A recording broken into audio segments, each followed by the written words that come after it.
Olá, pessoal, tudo bem?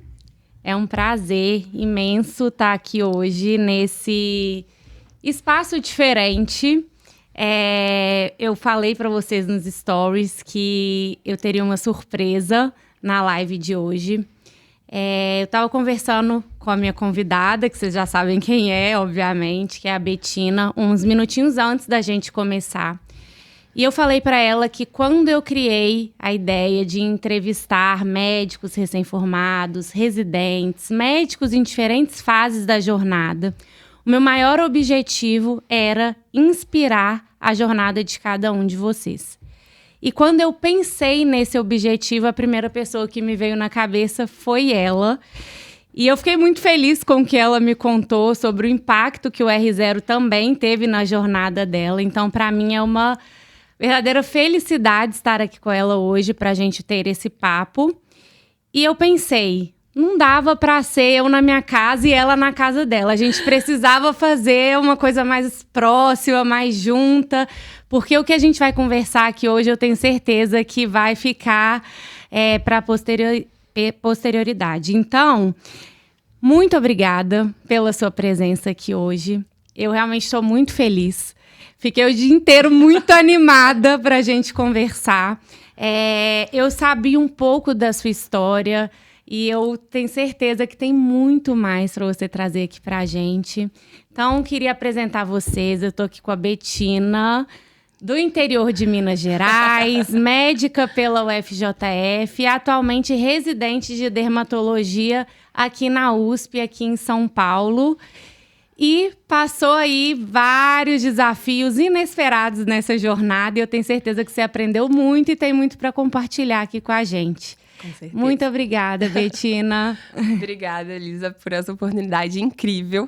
É um sonho estar aqui com vocês, com você, com o R0 e poder compartilhar um pouquinho dessa história com todo mundo. Espero que vocês saiam daqui tocados e transformados. Betina, me conta um pouquinho. Eu vou querer saber da sua história do começo, a sua história médica do começo, né? Você fez medicina na UFJF, você me contou que você é de uma cidade ali perto.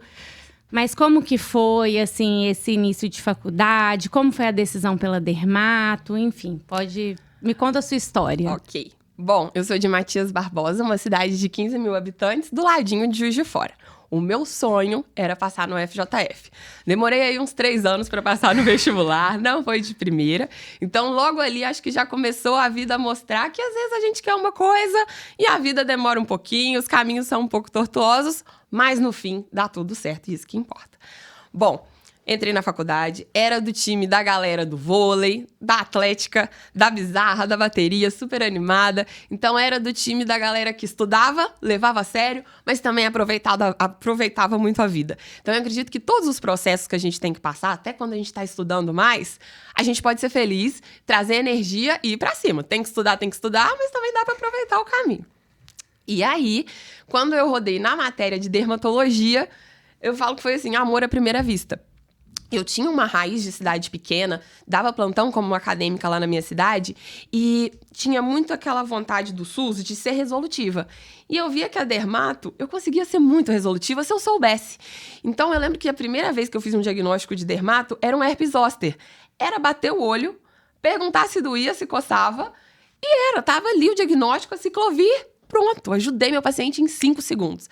Então, isso me encantava muito na dermato. Quando eu tive a primeira aula de lesões elementares, eu falava, cara, é isso. Se eu conseguir ter um atlas na minha cabeça, eu resolvo meio mundo. Então, a vontade pela dermato veio assim. Quando chegou no 5º ano, 6º ano, bora estudar. Fiz alguns cursinhos e falei, quero passar em São Paulo. O meu sonho era passar na USP de São Paulo.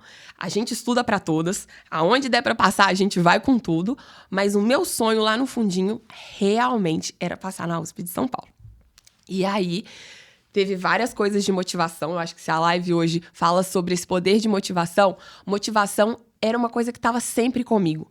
Eu via umas lives de um perfil que chamava Imparável, do Gran Concursos Online. Era um curso de concurso de juiz, assim. E ele fazia lives na pandemia, porque eu formei na pandemia.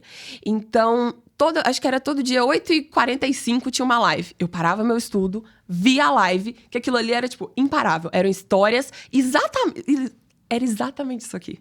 Exatamente isso aqui. Ele entrevistava, o dono do cursinho, pessoas que tinham passado em concurso. Então, era uma faxineira que pegava livro do lixo pra estudar. Era uma mãe que tinha que fechar a porta pra estudar. E eu falava, cara, eu só preciso dos meus livros, estudar. É só sentar e estudar. Que coisa mais fácil que passar numa prova? Sentar e estudar. É óbvio, tem um monte de coisa, mas simplifica, que fica fácil. Tipo, eu só preciso estudar. Então, eu estudo. Tem dia que não vai estar muito fácil, mas a gente consegue. E deu certo. Então, isso aqui faz toda a diferença na vida das pessoas. Mas eu gostei da parte do até dar certo, que você me contou mais cedo. Você tinha o sonho de vir para a USP, e aí? E aí, estudei e passei para a prova. Mas esse passar para a prova foi um caminho engraçado. Primeira fase, tinha que tirar 84. Tirei 83. Uma questão foi anulada. Entramos. Então, estávamos entre os 20. No ponto de corte? No ponto de corte. Tava lá. E aí, eu tinha, acho que 1 mês para me preparar para a prova da entrevista. Que ia ser o tudo ou nada. Mas para quem não entende muito bem, são 10 vagas para R1 de dermato e eles passam para a segunda fase para entrevista o dobro de vagas. Então, Exatamente. Você passou em 20º. O último nomezinho era Betina. E aí eu falei, bora pro tudo ou nada. O que eu tenho a perder? Nada, eu já sou a última. Então vamos com tudo. E aí comecei a estudar muito. Conversava com residentes do Brasil inteiro de todas as provas. Falava, qual foram as perguntas da sua entrevista? Tinha um caderninho, podia ter trago, depois mostro foto pra vocês. Um caderno que deve ter umas 100 questões respondidas. Então, qualquer coisa que viesse, eu tinha que estar preparada. Juntei com os meus amigos, a nossa entrevista foi online, porque era a época da pandemia. Então, a gente abria o meeting e falava, eu sou entrevistador, você é o residente. Vou te perguntar. Então, juntamos, a minha turma era da 108, o FJF. Vamos ter encontro de turma em comemoração à cura.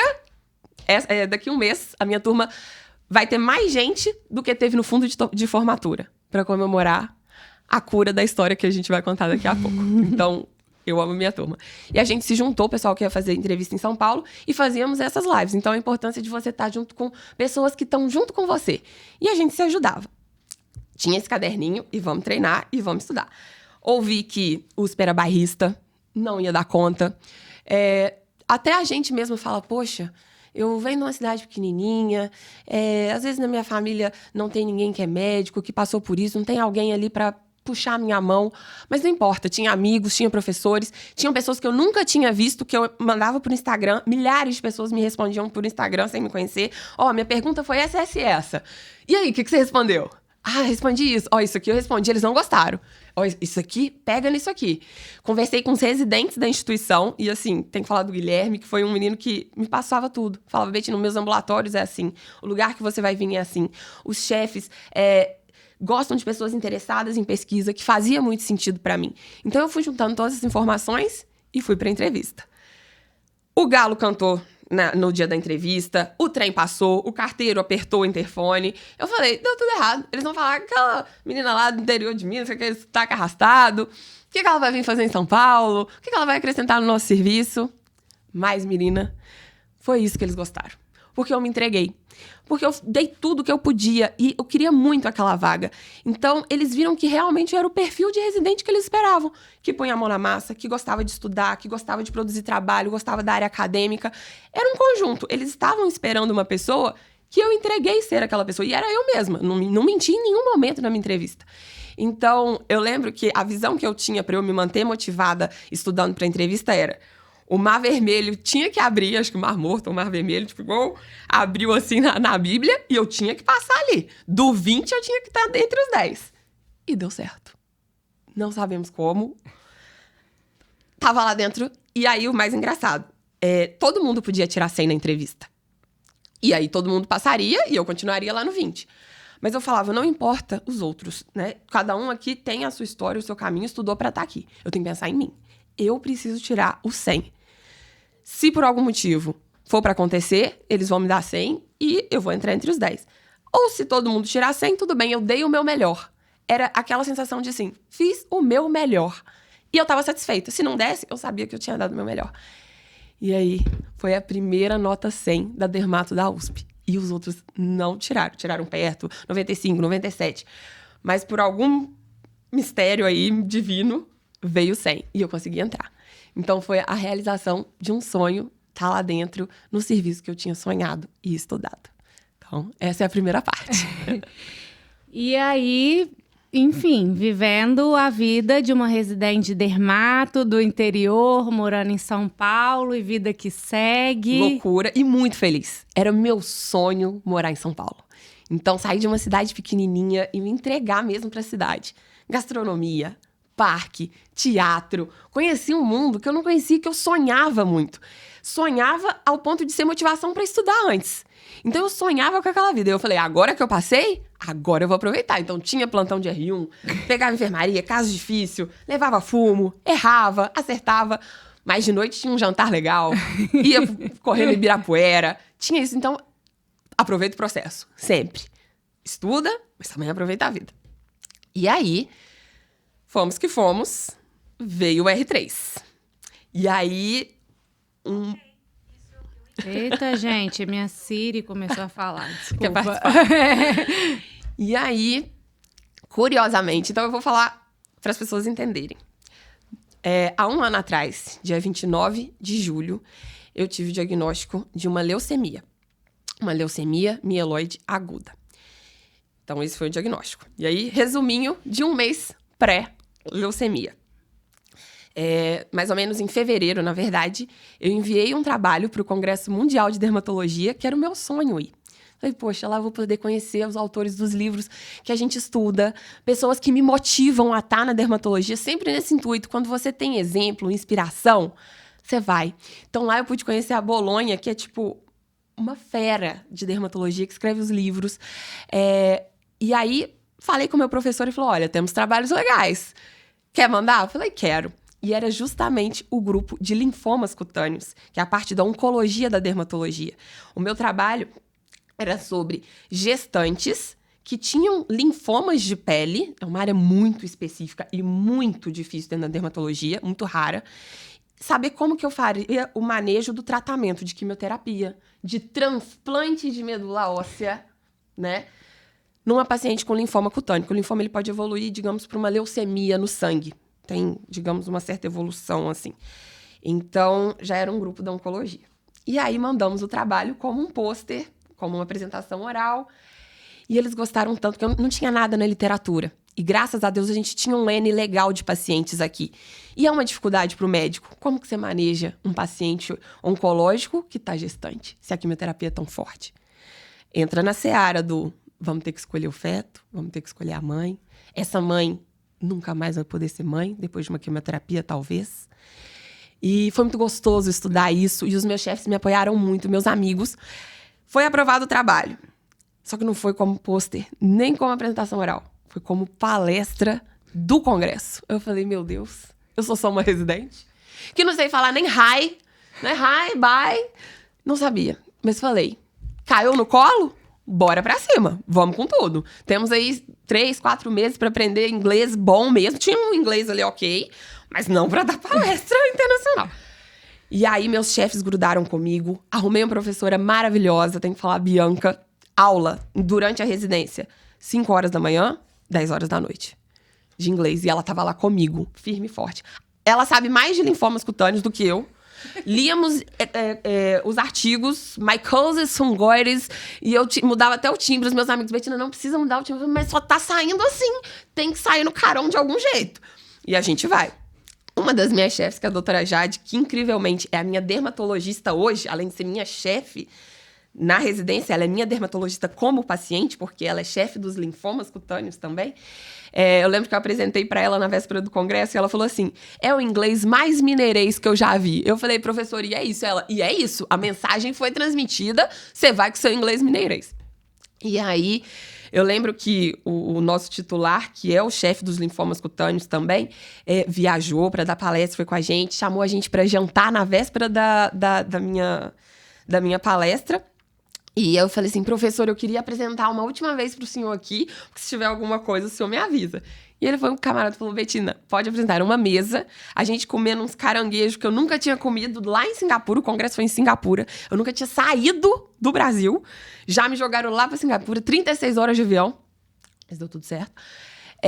E aí na mesa, comendo caranguejo, todo mundo parou, apresenta. Peguei meu tablet no meio do restaurante, fui apresentando. Ele falou, ó, tá tudo ótimo. Arruma esse sotaque aqui, arruma essa pronúncia aqui, que todo mundo vai entender, vai dar certo. Foi incrível apresentar.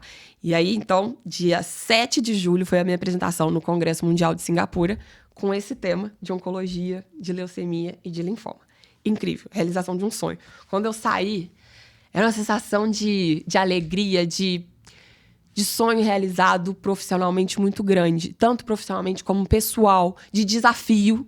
Né? Foi um grande desafio passar por aquilo tudo, melhorar o meu inglês, dar conta de aprender aquele tema super difícil e ser elogiada por pessoas muito entendidas do assunto, que viram que eu me dediquei muito, viram que eu era residente, fizeram algumas perguntas e eu falei, vou pedir ajuda do meu chefe.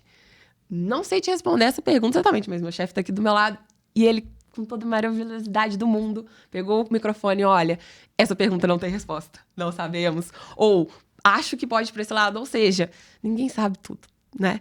A gente ter humildade e tá com pessoas boas perto. E aí, deu tudo certo. Singapura foi a melhor viagem da minha vida. Duas iguais minhas foram também para Singapura levar pôster e foi a melhor viagem da minha vida. Foi incrível, experiência incrível, outra cultura. Isso 22 dias antes do diagnóstico. Exatamente. E aí, voltei de avião com uma dor de garganta. Quem não tem dor de garganta, principalmente residente, né? Vamos lá. E aí, começou uma febre de 39, que não passava com dipirona, não passava com paracetamol, muita dor no corpo. Hoje eu entendo quando falam, assim, o que é uma bacteremia. É um negócio muito... Só quem passa, parece que seu corpo tá todo enrijecido, meio dolorido, aquela febre. E aí, só que não entendia muito bem. Falei, dengue. Dor no corpo, febre, dengue. Todo mundo com dengue. Segurei mais alguns dias. Aí falei, não melhorou, deve ser faringite aguda bacteriana. Clavulin. Tomo Clavulin. Melhorei. Médico sendo médico, Médico sendo médico. 2 dias de Clavulin já tinha melhorado. Ainda completei os dias certinho, mas eu tava boa. Aí uma semana depois, na próxima sexta, inchou. Fiz uma artrite nessa interfalangiana aqui. Coisa simples. Um pequeno edema com uma dor pra dobrar. Pra flexionar o dedo. Eu falei, chikungunya? Né? Se não é dengue, é chikungunya. Aí eu falei, mas vamos pedir uma sorologia, né? Aí fui no pronto-socorro e veio o hemograma. Que a gente pede, né, quando tá suspeitando. E aí, uma explosão de blastos no meu sangue. E isso a gente vê, a leucemia, ela é um diagnóstico que você faz ali na porta, porque é o hemograma. Então, quando você olha a lâmina ali, você vê neutrófilo, vê o linfócito. E aí, quando você tá com leucemia, você vê os blastos.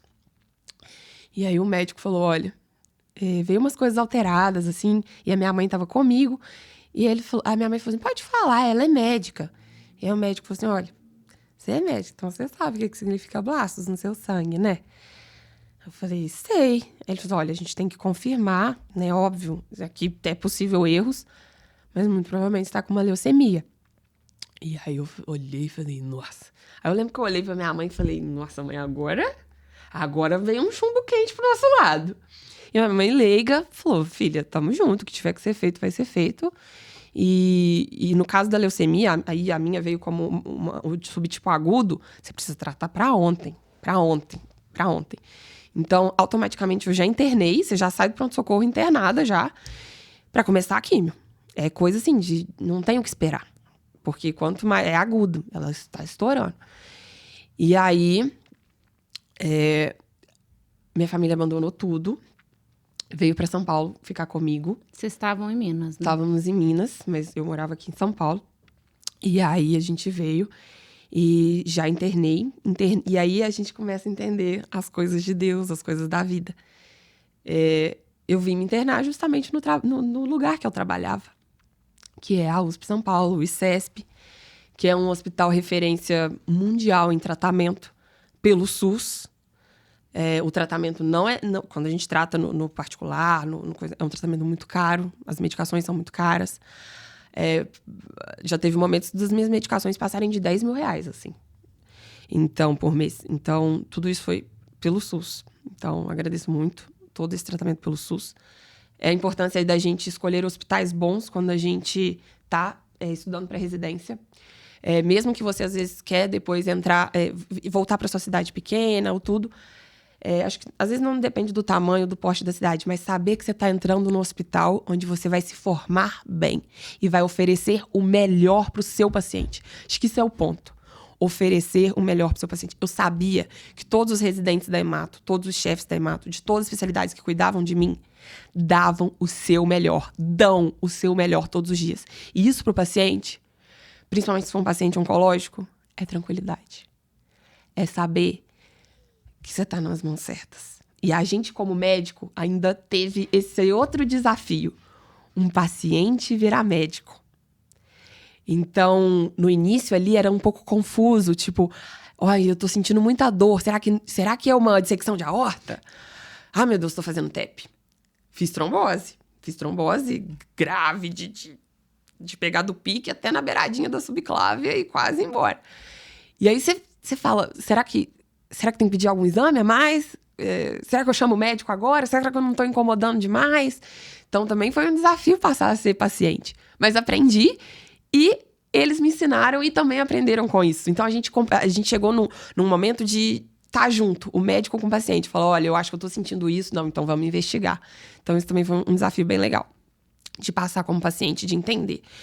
E aí, internei no ICESP, comecei a quimioterapia. Caiu cabelinhos. E acho que a parte boa de tratar no hospital que eu tava. Às vezes a gente não podia ter visita à noite, tem os horários restritos, a gente na quimioterapia entra em imunossupressão muito forte, você não pode ter contato com as outras pessoas, é tudo muito higienizado, senão você infecta. E aí veio a parte boa de poder receber meus R iguais.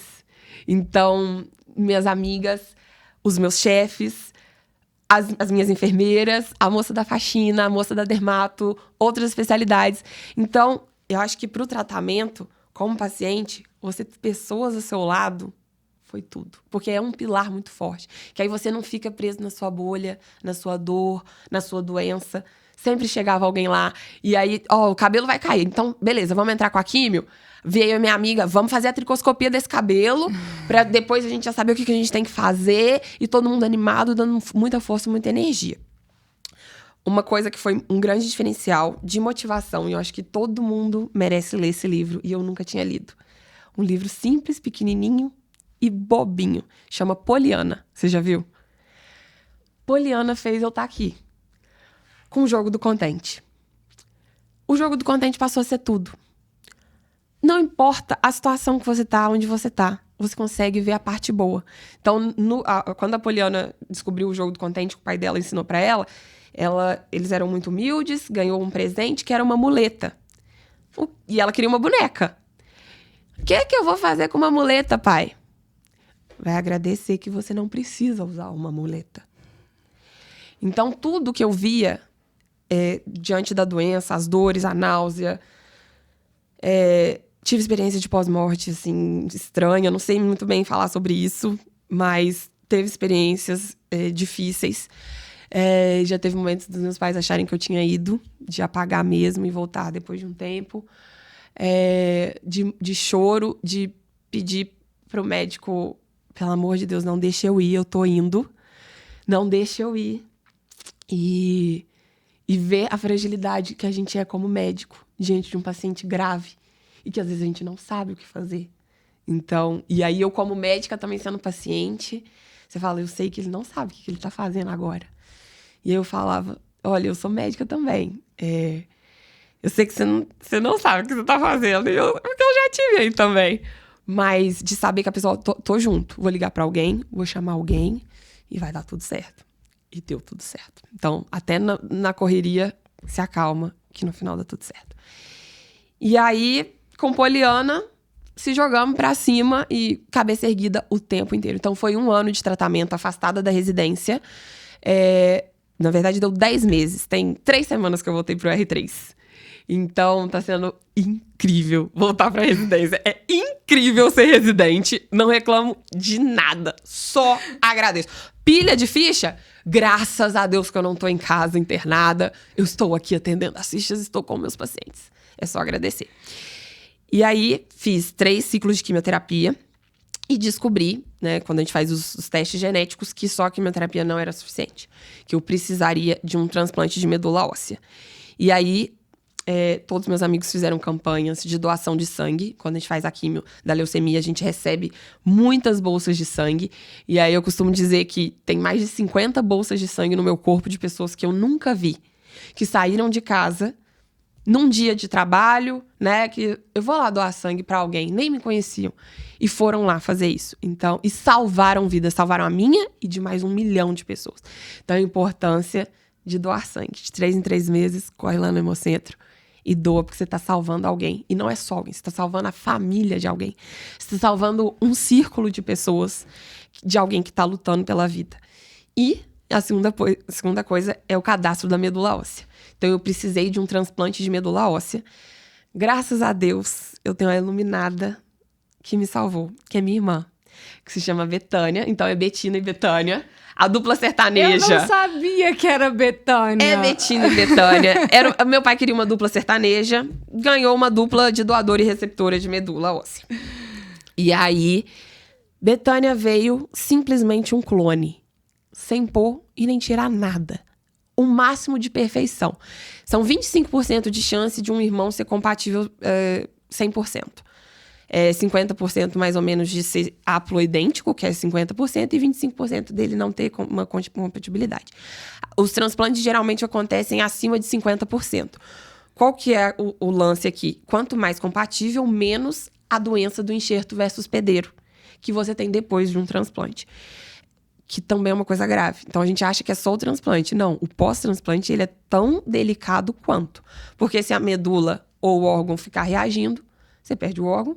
E no caso da medula, que é sangue, circula no seu corpo inteiro, ela ataca o seu corpo inteiro. Então, você tem que tentar achar o melhor doador ali pra você. E Betânia era 100%. O dia que a gente descobriu, a gente gritava tanto no hospital, ainda tava no ICESP internada, era tipo assim, no 30 dias de internação. E a gente tava achando que as coisas não estavam funcionando muito bem, porque a gente achou que a primeira quimio não tinha pego. Então, a gente tava meio triste um pouco, tipo, vamos ter que ficar internada mais um mês pra tentar mais uma quimio. E do nada, em um dia, a quimio pegou, sua irmã é 100% compatível. Era uma gritaria que chegou uns 20 médicos achando que eu tinha acontecido alguma coisa. E, na verdade, a gente tava pulando de alegria. Foi um dos dias mais perfeitos. Pra você ter ideia, a Betânia era tão perfeita que uma outra coisa que a gente tem que ver nos transplantes é... Nossa, 9 horas. Meu Deus. Falei que o tempo voava. Gente, eu já nem contei até as infecções que a Betânia tinha pego, eu tinha pego. Como era um transplante de medula, de sangue, até isso tinha que ser igual. É melhor ser igual. Até isso ela tinha. Eu peguei algum vírus. Ela também já tinha pegado. Ela era perfeita. Ela é perfeita. E eu tenho que agradecer a minha vida a ela. Ela costuma dizer que o propósito da vida dela foi ter nascido pra me salvar. Porque quem me deu a chance de estar aqui hoje, de renascer e de ter uma segunda chance, foi ela. Que se disponibilizou a ir lá doar. E foi super tranquilo. Pro doador é super tranquilo. E pro receptor também. Então, foi minha irmã responsável por tudo isso. Estudante de medicina. Estudante de medicina, 6º ano, passando tudo isso na fase de estudo para residência, fazendo cursinho, tendo que faltar cursinho, sair de Minas para vir, porque ela mora em Minas, 8 horas de viagem. Todo final de semana, Betânia e meu pai vinham me visitar em São Paulo. Todo final de semana. 8 horas para vir, 8 horas para voltar, sexta à noite na viagem, domingo à noite na viagem. E minha mãe full time comigo o tempo inteiro aqui. Abandonou serviço, abandonou tudo. E aí a importância da família. Tudo. Tudo. E eu costumo dizer que a doença, ela cura. A doença... Eu realmente agradeço pela minha doença. O tempo inteiro. Porque a transformação que ela fez na minha vida e na minha família não existiria de outra forma. Nunca. A oportunidade de viver 6 meses com a minha mãe de tratamento, nunca mais eu ia ter. Eu saí de casa há 3 anos para vir para São Paulo estudar. Então eu falava, agora eu tenho minha mãe, eu tenho meu cafuné, que eu amo cafuné. Então... é sempre a gente tentar ver, depende dos olhos que a gente vê. Você pode enxergar de várias formas. A forma que eu escolhi era do contente, era da Poliana. sempre ver o lado bom das coisas. Você já tinha lido antes Nunca. ou alguém te deu? Uma R igual, Cecília, chegou pra mim com Poliana. O 1 e o 2. Eu não lembro se é Poliana criança, Poliana moça. Li os dois e aquilo mudou tudo. Incrível, incrível. E aí foi isso. Então, essa fase do tratamento, do transplante, deu tudo certo o transplante. Eu queria que você mostrasse. Vou contar uma coisa super legal, que nunca tinha mexido nisso, deixei isso guardado, mas falei, acho que hoje merece. Feito o transplante, a gente entra na fase de pega de medula, que é quando que a medula, né, que é a origem do sangue, né, para as pessoas saberem, medula óssea é as célulazinhas progenitoras do sangue, das plaquetas, das hemácias e dos linfócitos. Eu tinha uma doença de sangue, um câncer no sangue. Então, a quimioterapia tem que matar a minha medula, todas as células ali, para não sobrar nenhum câncer. E o transplante de medula é pegar esse sanguinho que nasce dentro do osso do quadril, principalmente. Eles pegam isso e jogam dentro de mim, pela minha veia. O transplante é super simples, não fura... A minha irmã, ela doou sangue. Eles pegam o sangue periférico, filtra ele com as células bem progenitoras e me dão a bolsa de sangue. Então, é uma coisa super simples. E aí, você fica torcendo que dia que aquela medula que você recebeu pela veia vai chegar lá no seu osso e vai começar a produzir suas células. Pra você falar, fui transplantada, a medula pegou. É o que já... Que dia que a medula vai pegar? Geralmente, ela pega entre 10 e 30 dias. Então, você fica aquele mês inteiro pós-transplante, sem sangue, tomando bolsa o tempo inteiro, até a medula pegar. E aí, no 13º dia, a medula pegou. Só que também no 13º dia, nessa fase, era a fase que a químio estava dando muita reação. Um dos principais sintomas que a gente sente é uma mucosite. Então, sua boca digamos que é só afta. O fato de encostar a língua no dente doía. E aí, assim, de todo o tratamento, de tudo, a fase mais difícil que a gente sabe é a mucosite. Então, eu estava sondada, a sonda mexia, e a mucosite ela pode dar em toda a mucosa. Então, só de respirar, a sonda mexia e já doía. Em determinado momento, nem alimentar... E aí, você já não come mais, não tem condição de comer. Na minha fase, que era, tipo, o grau mais avançado da mucosite. Tem gente que não tem, mas é comum ter. Então, eles já passam a sonda, porque já sabe que não vai dar pra comer. Mesmo a sonda, o estômago já estava todo tomado também, já não dava mais pela sonda. E aí, você toma a parenteral.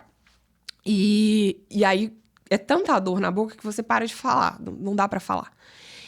E aí, a forma que eu encontrei nesse momento de distrair a dor, de continuar tentando ser feliz... Tentando não. Sendo feliz mesmo no sofrimento, que a gente consegue ser feliz no sofrimento, foi comprar vários jogos e jogar durante a visita com a minha família. Porque eu via que a minha família estava sofrendo muito também, obviamente. Então, eu também queria distrair eles. Era todo mundo tentando melhorar junto. Um dando a mão pro outro, um apoiando em cima do outro. E aí, comprei Uno, jogávamos Uno. Minha mãe perdia sempre, tadinha, ela tem ódio de Uno. Ensinei eles a jogar buraco, que eu amo buraco. E o melhor foi imagem e ação, porque eu não falava, era só mímica. Então, a gente jogava ali, era uma forma de distrair a dor que eu sentia na boca, de distrair a dor da doença, de sofrimento, distrair a minha família, porque aí inverte um pouco. É uma coisa muito engraçada, porque tá todo mundo preocupado com você. E a gente pode ser o centro. Mas, de alguma forma, eu entendia que se eu parasse pra cuidar deles também, eu tava distraindo minha cabeça e a minha dor. Então, eu me preocupava muito com eles. Tipo, então vamos jogar pra eles distrair a cabeça. E aquilo ali dava certo. E eu acho que isso do distrair vale pra vida também. Faça coisas pra você sair da sua bolha. Tipo, ai, tá muito difícil estudar hoje. Tadinha de mim. Tô estudando até tarde. Essa prova da residência não chega. Distrai, come um brigadeiro. Dá pra ser feliz estudando com brigadeiro, com a bala, com um cafezinho gostosinho. Vou estudar num café hoje. Distraia. Momentos de prazer. Você consegue. Não é porque, assim, é uma situação difícil, então... Não, você consegue ser feliz no sofrimento. Então, e aí veio a pega da medula. E aí aqui, não sei se vai dar pra ver...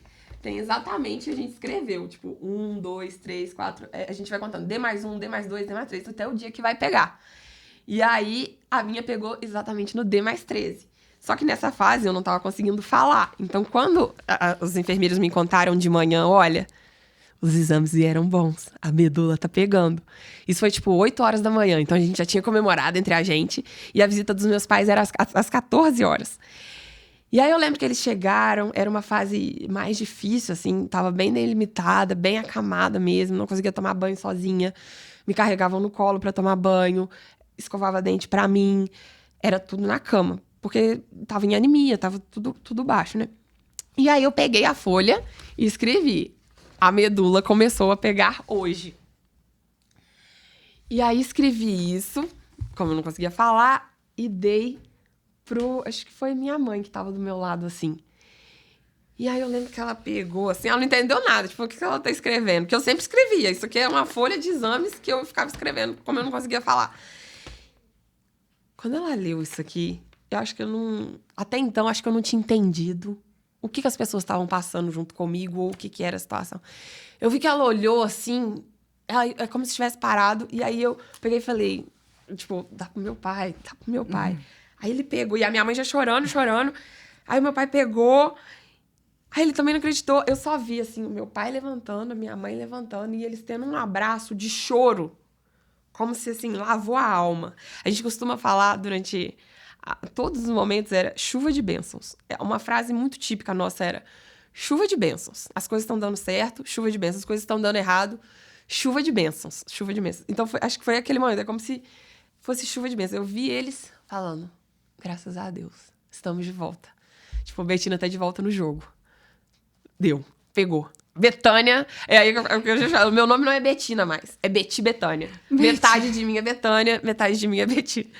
E aí, por isso que eu trouxe aqui, porque isso aqui simboliza, acho que todo o processo, assim, de sofrimento. Betina, isso que você falou, eu fiquei até... Enfim. Emocionada já estou, né? Mas sobre estar no sofrimento e pensar, chuva de bênçãos. É isso. A doença cura. No caso específico, mas qualquer processo difícil e desafiador, ele te cura. A gente precisa de desafios para se transformar.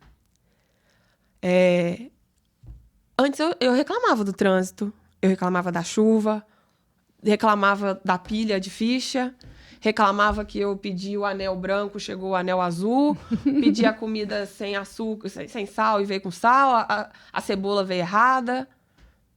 O que isso muda no meu dia seguinte? O pensamento que eu tenho hoje é, você pode perguntar aos meus amigos. Depois disso, eu nunca reclamei de nada. Isso você não vai ver, eu espero que eu não mude, mas até hoje, depois de você passar por isso, não existe reclamar. Eu vou reclamar de quê? Se Deus me deu a chance de eu estar vivo aqui e renascer. Eu perdi muitas amigas nesse caminho. A gente entra naquele viés de conhecer muitas pessoas que passaram por câncer. E eu perdi muita gente com a doença igualzinha à minha. E por mistérios da vida, de Deus, não sei por que alguns vão, não sei por que alguns têm algumas doenças, e não sei por que outros têm um pouquinho mais de tempo de viver. Por algum motivo, algumas pessoas são selecionadas para ir, outras não. Então, se Deus me deu a chance de estar aqui, e eu falo Deus porque é a minha religião, mas cada um com sua crença, mas se Ele me deu a chance de estar aqui, eu tenho que fazer valer. Se Ele me deu a chance, você acha que eu vou ficar reclamando que a água tá de uma outra cor? Se isso aqui não vai mudar em nada a minha vida. Em nada. O tempo que eu paro para reclamar é o tempo que eu venho aqui para pedir doação de sangue para um colega que está precisando, doação de medula, atender um paciente melhor, que na nossa profissão eu posso entregar muito mais. Eu costumo dizer que os meus hematologistas, e aí eu tenho que fazer uma ressalva para melhor hematologista do mundo, que é a doutora Ana Paula Migliori, que é a minha hematologista, diariamente ela me ensina a ser médica. A médica que ela é para mim não é só médica. Ela é minha amiga. Ela é a pessoa que eu confio acima de qualquer coisa. Que às vezes ela não sabe tudo. Chega alguma coisa, gripou, aconteceu alguma coisa. Peraí, vamos ver então, vamos discutir, vamos abrir o livro, vamos saber. Eu sinto confiança porque ela tá comigo. É o tipo de médico que tá comigo, não me desampara. Quando eu internei no ICESP, um residente, que é o José Alencar, ele veio e falou assim, olha, a sua doença é grave. Ela é grave, mas eu não vou te abandonar em nenhum momento. Se o plano A der errado, tem o plano B. Se o plano B der errado, tem o plano C. Se o plano C der errado, tem o plano D. E eu não vou te mandar. Eu tô com você, não importa. Depois disso, eu vou ter medo de quê? Ele tava comigo, o meu médico tava comigo. Então, eu costumo dizer que os hematologistas eles estão no outro plano. Não sei dizer como eles fazem para chegar lá. E ele falou assim, olha, aonde tiver 1% de chance, é 100% de esforço. E assim foi. Então, transforma. Tudo isso transformou. A doença curou, me tornou uma médica melhor. As pessoas em volta se tornam muito melhores. O mundo é lotado de gente boa. Acho que, na verdade, todo mundo é bom. Não tem gente ruim, não. Porque o tanto de gente que me ajudou, e de coração. De coração. Eu fui atendido pelo SUS, não pagava nada diretamente. Não era uma troca de consulta. Não era. A minha médica, a doutora Jade, que é a minha dermatologista, chegou num domingo de manhã, assim, largou a família dela, deixou a família dela pra ir me ver passar consulta em mim. Isso é no SUS. Não era dia dela, podia ter mandado um residente. Ela falou, não, eu quero ver o que tá acontecendo. E ia. Isso é ser médico genuíno. Eu acho que aqui é pra estudar presidência e tudo mais, mas eu acho que é como médico. Sim, como médico, a gente pode entregar muito. E pra gente é pouquinho, às vezes, como médico. Mas pro paciente é tudo. É tudo. Porque quando a gente não sabe, a gente se desespera. Então, sejam bons médicos. Pega o seu paciente na mão, carrega ele no colo. Às vezes vai te desgastar, a gente entra nos burnouts da vida, mas repensa até o seu burnout. Será que o seu burnout não é porque você tá pegando coisa demais sem sentido? Então foca no que faz sentido, no que tem propósito. Porque aí se for isso, aí seu coração tá lá. Então a felicidade é sua também. O peso fica muito mais leve, muito né? Mais leve, muito mais leve. É sobre isso. E de todos os aprendizados, assim, que... Enfim, que eu acho que devem ser infinitos. Acho que eu não consigo nem escolher... Não conseguiria nem escolher um, assim. Mas o que você acha que mais mudou, assim, na sua jornada na medicina? Que você acha que, mesmo a gente não tendo vivido o que você viveu, acho que é inimaginável, né? É muito difícil se colocar na sua situação e entender como que foi, mas o que você acha que fica de aprendizado que você pode ensinar pra gente? Eu acho que o primeiro de tudo é ser feliz agora. Você sabe o agora. Aprendi a conviver com o tempo. Eu lembro que quando ela falou, a minha hemato falou assim, olha, parou tudo agora.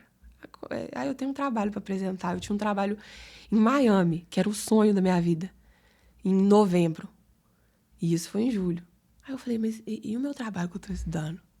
Ai, e a minha residência? E a minha prova da residência? E o que vai acontecer com a minha vida? E a gente tem muita dificuldade de parar. É muito difícil a gente parar, na verdade, né? Sim. E aí tudo parou. E eu falei, então é o agora. Eu tenho o agora, não é o amanhã. Quando eu acordava nas internações da TMO, eu tenho o hoje, eu não sei o meu dia de amanhã. Isso vale até pra hoje. A leucemia é uma doença que tem uma alta taxa de recidiva até em 5 anos. Tanto é que a gente não pode falar que eu tô curada. Eu posso falar que eu tô em remissão e sem doença. Mas eu não sei se amanhã eu vou recidivar. E a questão do cabelo. O cabelo rosa tem uma história. Sim, por favor, porque Era o tema, né? asas de borboleta. Essa parte você não me contou nos bastidores. Exatamente. Então, há cerca de 3 semanas, eu perdi uma amiga de luta, que era uma inspiração muito grande pra mim. Então, ela internou pra fazer o transplante, 1 semana depois eu internei. Ela pegou a medula, 1 semana depois eu peguei. Ela teve alta, 1 semana depois eu peguei. Então, era uma pessoa que era, assim, eu tenho que ser igual ela. Tipo, tá dando certo. Vai acontecer a mesma coisa comigo. E aí, com 1 mês, 2 meses de transplante, ela recidivou, infectou e faleceu. E aí, eu parei, assim, no carro, falei, meu Deus. E era uma família muito humilde, assim. E que a gente ajudava muito. A gente se reuniu de residentes para pagar o Uber para ela ir fazer quimioterapia. Agradeço muito a todos os meus amigos, a gente juntava, a gente via que, às vezes, eles precisavam de uma ajuda para continuar o tratamento na recidiva, a gente se juntava, todo mundo doava um pouquinho para pagar. Acho que aí vem o sentido de ser médico, tem que ter propósito. Porque pra gente, R$10 cada um dar, não ia fazer diferença. Mas era o tratamento de uma pessoa com câncer. Então, ter propósito. A gente, como médico, A gente pode ser muito mais do que a gente é. A gente pode entregar muito mais para salvar o nosso paciente. E aí, ela faleceu. E aí, dentro do carro, eu falei, meu Deus, podia ser eu. Pode ser eu. Mas eu tenho agora. Eu não tô viva agora, então eu vou fazer valer agora. Então, a minha vida não é mais só minha. É a minha e a dela que faleceu. É a minha e de outra amiga que também foi embora. E aí eu falei, tem que ter sentido nas coisas. Eu falei, eu vou pintar meu cabelo de rosa. Porque a gente tem um grupo que a gente fala que são irmãs de guerra, irmãs de luta. São cerca de 30 meninas que eu criei um WhatsApp, um grupo de WhatsApp, e chama Butterflies. E o sentido a gente precisou mergulhar muito fundo numa profundeza muito profunda emocional, de muito sofrimento, mas também de muita vitória. Porque eu costumo falar com elas, se a gente tá no grupo, é porque a gente tá viva. Vai ter momentos que a gente sofre, mas não esquece não, que se a gente tá aqui nesse grupo, é porque a gente tá viva. Então a gente saiu do casulinho e teve uma transformação interna muito grande, igual uma borboleta. E borboleta, quando ela vira borboleta, ela cria asas coloridas, para colorir o mundo. Então, tudo isso que a gente passou, a gente pode transformar o mundo. É uma metamorfose que a gente passa. Então, as asas virou cabelo. Virou cabelo colorido. Cheio de preconceitos das pessoas. Os meus pacientes, quando me vêm passando... médica de cabelo, uma dermatologista com cabelo curto e rosa, um rosa desbotado. E no início eu falei, poxa, será que eu vou atrapalhar meus pacientes? Será que isso vai tirar alguma credibilidade? Menina, todos eles vêm abraçando. Doutora do céu, obrigada. Atendi uma paciente de vitiligo esses dias que falou, cara, já não dá mais, eu ando na rua, todo mundo olha. E eu tinha ido de peruca pra residência esse dia. E aí eu me jogo. Tem dia que é rosa, tem dia que é peruca também. De acordo com o look. Se a cor da blusa combina com a peruca, é peruca. E aí, eu olhei para as minhas chefes, e assim, minhas chefes são sensacionais, sensacionais. E aí, eu olhei para elas e falei, vou ter que tirar a peruca. E aí, foi uma coisa, assim, foi mágico esse dia. A gente saiu, assim, meio extasiado do ambulatório. Eu tirei a peruca e falei, cara, tamo junto. Não importa o que os outros falam da gente, se seu cabelo tá assim, tá assado, tá roxo, tá rosa, se a sua pele tá clara, tá manchada. Não importa, o que importa é aqui dentro. E o bem que a gente pode fazer pro mundo. Não importa, vão te olhar estranho.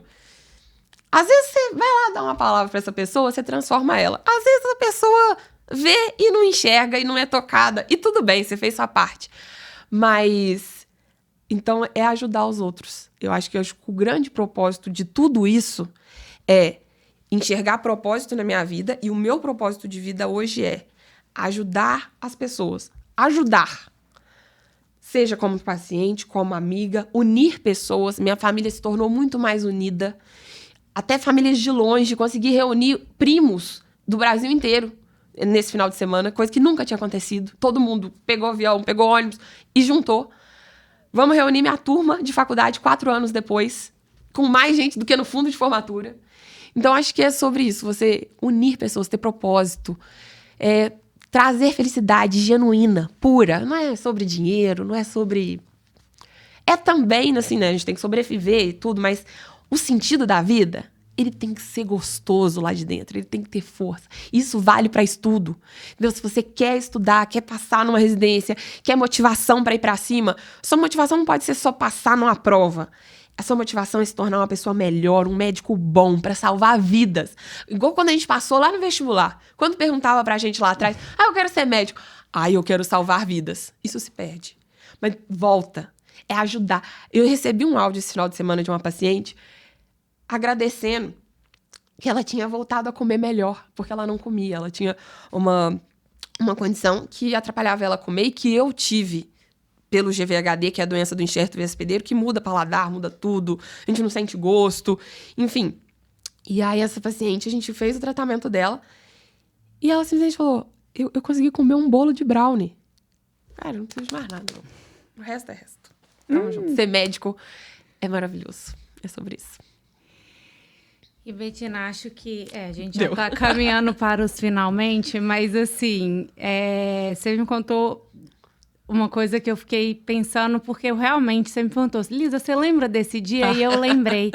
E, na verdade, eu lembrei primeiro do dia que eu vi a Aline, fofa, maravilhosa. Enfim, o mundo...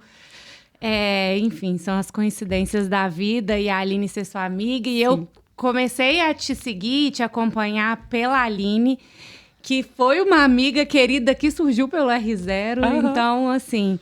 Eu lembro dela postando, eu acho que ela tava no... Não sei, no optativo do IPQ. No optativo do IPQ. Isso. E ela postou e eu falei, caramba. Sim. Ela postou pedindo doação e tudo mais. E aí eu fui olhar, e aí eu comecei a te acompanhar e tudo. E aí eu lembro quando você chegou até mim no R0. Exatamente. Eu já era fã do R0 desde de sempre, desde quando criou. Eu falei, cara, que projeto incrível. Porque motivação pra mim é tudo. Pra tudo na vida. Você tem que estar motivado, que você vai. Junto com a constância, mas quanto mais motivado, mais você vai empurrando pra frente. E aí eu falei, gente, incrível o que essa menina tá fazendo, de mostrar a residência. Quando eu tava estudando, ia ser muito mais fácil pra mim entender da entrevista se tivesse um R0. Mas eu tive que ir de direct sozinha, perdendo tempo ali sozinha. Não conhecia os residentes em outro estado, então isso que você faz, você conecta todo mundo. Então eu falava, é incrível. E eu acho que pessoas que fazem coisas boas devem ser elogiadas. E aí, quando eu tava... E aí eu te mandei, assim que aí aconteceu a doença, né? Eu já tinha aquela vontade, nossa, eu vou mandar mensagem pra ela um dia pra contar minha experiência na residência. Mas correria da residência, isso não foi durante aquele momento. E aí, quando eu tinha acabado de passar o transplante, estava naquela fase de ficar em casa, a gente fica procurando coisas. E aí, tentando se motivar para manter firme, voltar com os nossos sonhos. Aí eu falei, nossa, eu vou mandar mensagem para a Lisa. Aí mandei, acho que um áudio, falei, olha, eu sou residente aqui da Dermato da USP, acho que ninguém ainda mandou nada, queria apresentar minha residência pro pessoal. E aí você falou, poxa, na hora. Eu falei, cara, essa é uma menina das minhas. É hoje, bora, fala que bora que eu boro. E aí, só que aí, enfim, no caminho a gente vai tendo umas complicações, veio a doença do enxerto hospedeiro, as coisas foram mudando um pouco, não aconteceu naquele momento. Mas era um sonho, e era uma... Naquela condição que eu tava ali do pós-transplante, do câncer, era uma motivação também pra mim. Mesmo que eu não estava na posição de residente que ia tentar a prova, o R0 era uma forma de eu me manter motivada na minha doença e de construir meus sonhos. Um dia eu vou mandar um vídeo pra ela, o pessoal vai ver a história, vai animar a vir pra minha residência, eu vou conhecer novos residentes, vou inspirar eles. Então, assim, parabéns. Parabéns por tudo isso que você faz. E dá pra sentir que é de coração. É de coração, você quer entregar aquilo pra ajudar. Então, acho que os nossos propósitos, eles se cruzam. Porque no final é uma coisa só. Ajudar outras pessoas de coração, de vontade, entregar um serviço bom pra ajudar alguém. Então, parabéns por isso aqui. E eu acho que essa série de lives de inspiração é fundamental pra quem tá no caminho. Então, parabéns de verdade pelo seu trabalho. Muito, muito, muito obrigada. Mas antes de fechar, na verdade, vou até abrir aqui para ver se alguém mandou alguma dúvida. Mas antes de fechar, eu quero te perguntar uma coisa. Claro. Você falou muito de sonhos que você, né? Eu queria estar no Congresso Mundial em Singapura e você realizou. E você tinha um sonho de ir para Miami apresentar mais um trabalho. Caramba, né? Que residente internacional, a propósito, né? Abre parênteses. Mas qual que é o grande sonho da Bettina hoje? O grande sonho da Bettina é estar viva. Simples. Viva e feliz. Só isso. Só isso. O resto, assim... E é engraçado que talvez outras pessoas que não passaram pelo câncer... É difícil entender isso. Porque aí eu me imagino lá atrás. Eu reclamava de um monte de coisa. Reclamava do trânsito. Quando você conversa com a morte, quando você vai e volta, quando você dá oi ali e volta, vira a chavinha. Que aí você fala assim, eu só preciso estar viva. O resto, a gente dá jeito. Até que condição financeira, né? Quando você entra no processo do câncer, se o médico falar assim, tem um tratamento de 50 mil reais, de 1 milhão de reais, Você vai ter que arrumar, você vai vender tudo, você vai pegar dinheiro emprestado. Tudo perde sentido de dinheiro, até assim, de... Não importa, eu só preciso da minha saúde, porque sem ela não dá pra fazer nada. Então, eu só tenho que me manter viva. E isso envolve toda a sua família. Então, simplesmente é estar viva e ser o máximo de feliz hoje. Então, eu sou aquela pessoa que eu acordo de manhã, a minha agenda, ela não tem espaço, assim. Porque eu vou almoçar com uma amiga, porque eu quero reencontrar aquela amiga que eu não vejo há um ano. Eu vou encontrar a Lisa no R0, porque é um sonho que eu tinha. Eu vou reunir meus primos. Tudo que me faz feliz, eu não deixo pra amanhã. É hoje. A minha felicidade é hoje. É óbvio que a gente tem que ter certos equilíbrios, mas a gente tem. Mas a gente pode ser muito... Não deixa nada pra amanhã. A felicidade é hoje. Eu quero comer brigadeiro hoje. É hoje. Quero conhecer um restaurante legal. É hoje. Vou ir pro Hopi Hari esse final de semana. Atenção, Hopi Hari de graça pra médicos, pra quem não sabe. Quem quiser pode me mandar mensagem. Vamos fazer excursão da residência pro Hopi Hari.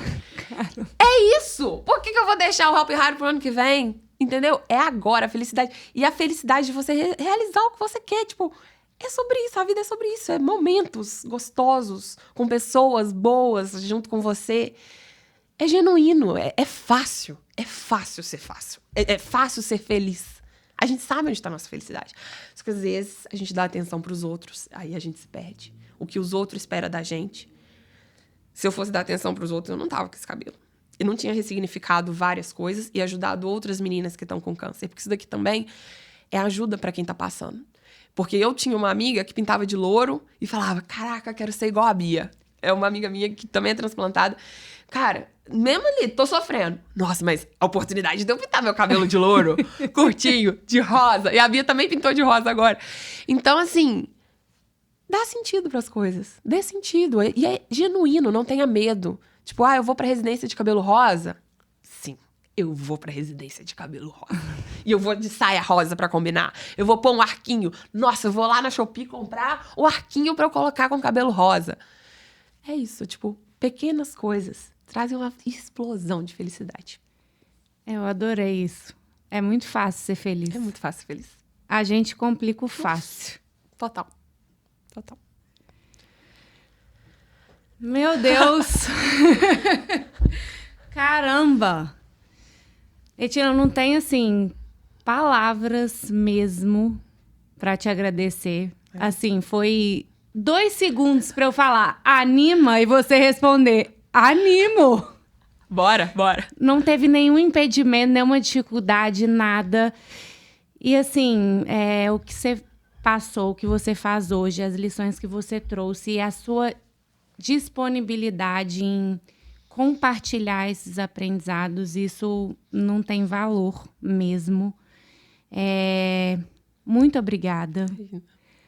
Ainda bem que eu dormi pensando que não dava pra ser você da sua casa e eu da minha. Eu falei, essa história merece ser contada em um lugar melhor, cara a cara, porque, enfim, isso aqui pra mim não tem preço, não tem nada paga isso aqui.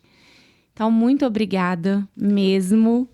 Obrigada. Eu tenho certeza que a nossa vida vai se cruzar muito ainda. Inclusive, você vai agora gravar um vídeo pro R0. Claro, com certeza. Né? Não temos ainda vídeo da Dermato da USP. Deixa comigo. Então, em breve, Betina estará lá com a gente. Mas, enfim, dê os seus recados finais, seus agradecimentos para todo mundo. Acho que é uma trupe grande aí que te ajudou. Mas, obrigada. Tenho que agradecer. Isso tudo aqui... Não é eu, não.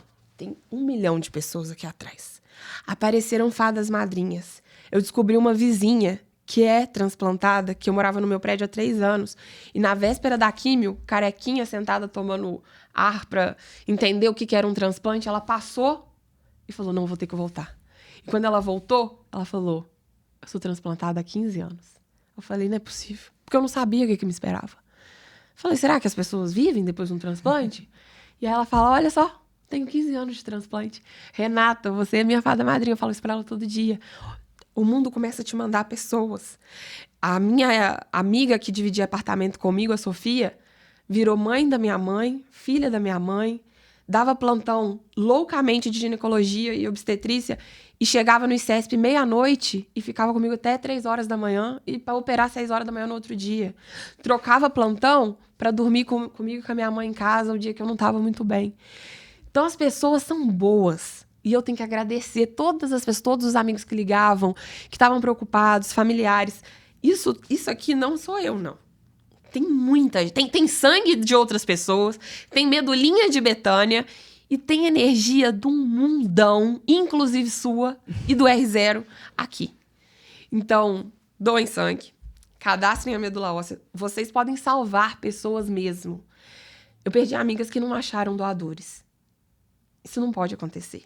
Todo mundo tem sua metade da laranja. Todo mundo. Então você vai lá no Hemocentro e vai doar sangue e cadastrar sua medula, porque você é responsável pela vida de alguém, pela família de alguém. E é simples demais. Não dói, não acontece nada. Simples. Então acho que é sobre isso. Obrigada. Obrigada ao universo por essa oportunidade incrível de estar aqui compartilhando. Parabéns pelo seu trabalho. Muito, muito, muito obrigada. Muito obrigada e adoro primeiras experiências, então é a minha primeira experiência num estúdio como esse. Então, agradecer você que ficou aí até agora com a gente. Vou deixar a live salva para a gente colocar lá no perfil, para vocês assistirem depois, compartilharem. E muito obrigada pela presença de todo mundo. Um beijo. Um beijo.